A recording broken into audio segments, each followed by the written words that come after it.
Hello दोस्तों, तो मैं लेकर आई हूँ आज फिर से रीजनिंग का एक सेट, यानी दिल्ली पुलिस जो 2025 है। जी हाँ, दिल्ली पुलिस 2025 का रीजनिंग का एक सेट मैं आपके लिए प्रीवियस ईयर क्वेश्चन का लेके आई हूँ, फिर से लेके आई हूँ। और ये जब तक चलेगा जब तक आपका एग्ज़ाम नहीं आ जाते, आपके एग्ज़ाम नज़दीक नहीं आ जाते, आपका एग्ज़ाम स्टार्ट नहीं जब तक ये चलेगा, ठीक है। ये रीजनिंग के सेट चलेंगे और प्रीवियस ईयर और RWA की जो रोजगार विद अंकित की ये बुक है, मैं उसमें से आप सबको करा रही हूँ, अपने पास से कुछ भी नहीं करा रही। कहीं आप ये सोच रहे कि खुद ब खुद कराती रहती है, अपने पास से करा रही, कोई भी बुक ऐसे ही उठा ली है, ऐसे कुछ नहीं है। सिलेक्टेड बुक है और उनकी रोजगार विद अंकित वालों की ये बुक है, उसी से मैं आपको ये क्वेश्चन करा रही हूँ। और बहुत ये सारे क्वेश्चन प्रीवियस ईयर में आए हुए हैं और ऐसे ही क्वेश्चन आगे पूछे जाएंगे, तो बिल्कुल ध्यान से देखेंगे। पहला जो हमारा क्वेश्चन है, निम्नलिखित प्रश्न में दिए गए विकल्पों में से संबंधित शब्दों को चुनिए। तो दोस्तों, कमीज, गहना, गले का हार, तो क्वेश्चन मार्क के स्थान पर क्या आएगा? ये चार ऑप्शन यहाँ पे दिए गए हैं। ए गला, बी गहना, सी मोती और डी गोल। तो हेलो दोस्तों, आप बताइए कि कौन सा इनमें से इसका आंसर होने वाला है। जल्दी से बताइए, इनमें से कमीज, गहना, गले का हार, क्वेश्चन मार्क के स्थान पर कौन सा आएगा, ठीक है। तो हेलो दोस्तों, आपका अगला क्वेश्चन है, निम्नलिखित प्रश्न में दिए गए विकल्पों में से संबंधित अक्षरों को चुनिए। ट्यूलिप का संबंध इससे है ZAROW से। स्कैल्प का संबंध किससे है? तो चार ऑप्शन इसमें दिए गए हैं। पहला ऑप्शन है option number B, option number C, option number D. तो इनमें से आपको बताना है कि कौन सा इसका आंसर हो सकता है। कमेंट बॉक्स में आंसर इसका आपको देना है कि दूसरे क्वेश्चन का और पहले क्वेश्चन का आंसर क्या है, ठीक है। अगर आपको नहीं पता तो आप मुझे बता सकते हैं, मैं इनको सोल्व करा दूंगी, बिल्कुल ईजी तरीके से सोल्व कराऊंगी मुझे भी, ठीक है। आप कमेंट बॉक्स में इनका आंसर जरूर बताइए, ठीक है। तो हेलो दोस्तों, आइए आप का तीसरा क्वेश्चन है, निम्नलिखित प्रश्न में दिए गए विकल्पों से संबंधित संख्या को चुनिए। तो इसमें बताना है कि कौन 5, 25 से जैसे संबंधित है वैसे ही 10 से क्या संबंधित है। तो बिल्कुल इजी और इजी क्वेश्चन है, देखते ही आपको इसका आंसर दिख गया होगा। मुझे तो दिख गया, आपको भी दिख गया होगा। तो ऐसे ही क्वेश्चन बनते हैं, इससे थोड़े से हाई लेवल के आ जाएंगे, क्योंकि टफ कंपटीशन धीरे धीरे होता ही जा रहा है। तो इसका इसमें कोई डरने की बात नहीं, कि कंपटीशन बढ़ता ही जा रहा है, बढ़ता ही जा रहा है। तो थोड़े से ही मुश्किल से क्वेश्चन हो सकते हैं। तो अगला सवाल हमारा है, निम्नलिखित प्रश्न में दिए गए विकल्पों में से विषम शब्द को चुनिए। यानी कि ए अनुच्छेद, बी शब्द, सी वाक्य और डी वर्त। इनमें से कौन सा इसका आंसर होने वाला आपको बताना है। चौथे का आंसर क्या हो सकता है आपको कमेंट बताना है। और आपका जो पाँचवा सवाल है वो है, निम्नलिखित प्रश्न में दिए गए विकल्पों में विषम अक्षरों को चुनिए। यानी कि A B C D में से तीन बिल्कुल सेम है, तीन हैं जो बिल्कुल सेम है और इनमें एक अलग है, तो आपको बताना है कि वो अलग कौन सा है, ठीक है। तो तीसरा, चौथा, पांचवा, इनका आंसर आपको जरूर जरूर जरूर देने हैं। तो हेलो दोस्तों, ये छठा क्वेश्चन हम करते हैं, निम्नलिखित प्रश्न में दिए गए विकल्प में से विषम संख्या युग्म को चुनिए। तो आपको बताना है कि 10 100 से कैसे संबंधित है। 12 144, 13 171 और 15 225। तो इनमें से कौन सा अलग है आपको पता। तीन बिल्कुल सेम है, एक पैटर्न को फॉलो करते हैं और एक अलग है, वो अलग आपको ढूंढकर ही बताना है। अगला हमारा क्वेश्चन है, निम्नलिखित प्रश्न में दिए गए विकल्पों में से विषम संख्या युग्म को चुनिए। तो आपको बताना है कि A B C D में कौन सा अलग है, और आपको दिखाई भी दे रहा होगा ऊपर। और छठा और सातवां क्वेश्चन बिल्कुल बिल्कुल ईजी हैं, और ये बिल्कुल देखने से ही पता चल रहा है कि कौन सा इसका आंसर है। तो दोस्तों, मैं आपको बता दूं कि आपको 50 तक तो वर्गमूल याद होने चाहिए और 30 तक आपको घनमूल याद होने ही चाहिए, ये कंपलसरी होने ही चाहिए, ठीक है। दी गई आकृति में अगला क्वेश्चन दोस्तों, दी गई आकृति में कितने त्रिभुज हैं। जी हाँ, 8वां क्वेश्चन है दोस्तों आपका, दी गई आकृति में कितने त्रिभुज है। बिल्कुल ईजी है, देखने से ही पता चलता है कि कितने इसमें त्रिभुज होने वाले हैं। और इसके ऑप्शन नीचे दिए गए 3, 4, 5, 6। और देखते ही इसको पता चल रहा है कि इसके ऑप्शन मतलब कितने ईजी हैं, ठीक है।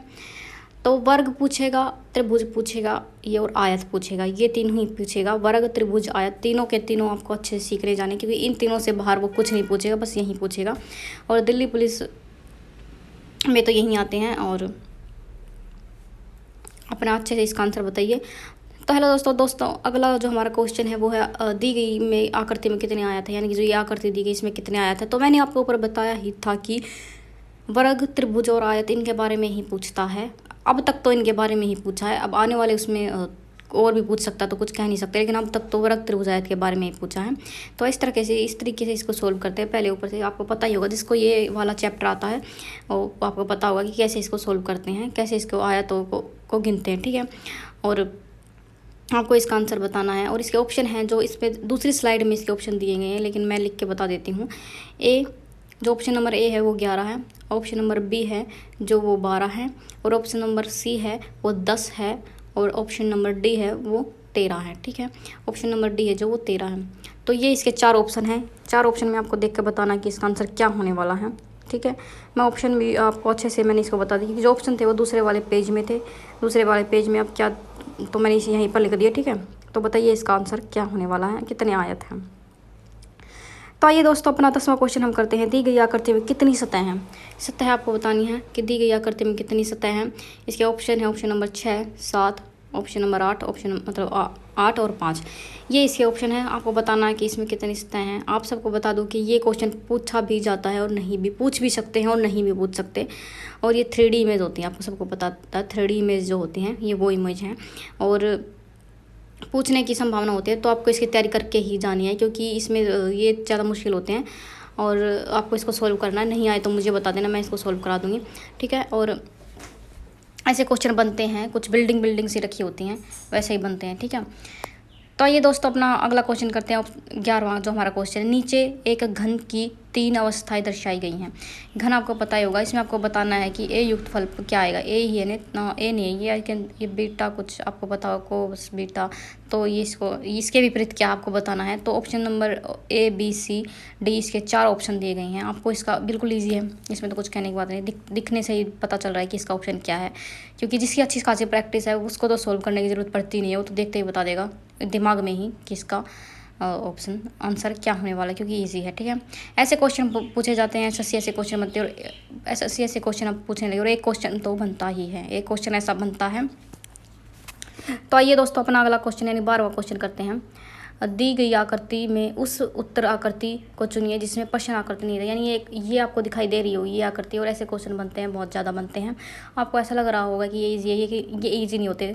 आपके इसके 4 ऑप्शन आपको दिखाई दे रहे हैं A, B, C, D, इसमें आपको बताना है कि जो ये वाली आकृति है किस में नहीं है। तो ये तो ईजी है, लेकिन ज़रूरी नहीं कि ईजी ही बने, मुश्किल भी बन सकता है, क्योंकि मैं बार बार आपको बोल रही हूँ कि कंपटीशन बढ़ता आ रहा है इसलिए।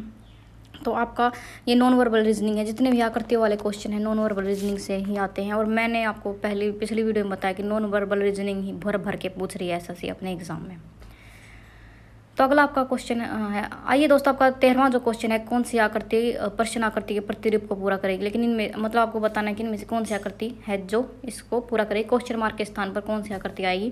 नीचे इनके 4 ऑप्शन दिए गए हैं, आपको बताना है कि इन चारों में से कौन सा इसका आंसर हो सकता है। और ये मिरर इमेज, आपको ये मिरर इमेज है, ये उल्टा कर देगा, इसको उल्टा करने पर जो होगा वही इसका ऑप्शन होगा, आंसर होगा, ठीक है। आइए दोस्तों आप हमारा अगला क्वेश्चन करते हैं। दी गई आकृतियों में से कौन सी आकृति प्रश्न आकृति को सही दर्पण प्रतिबंध है।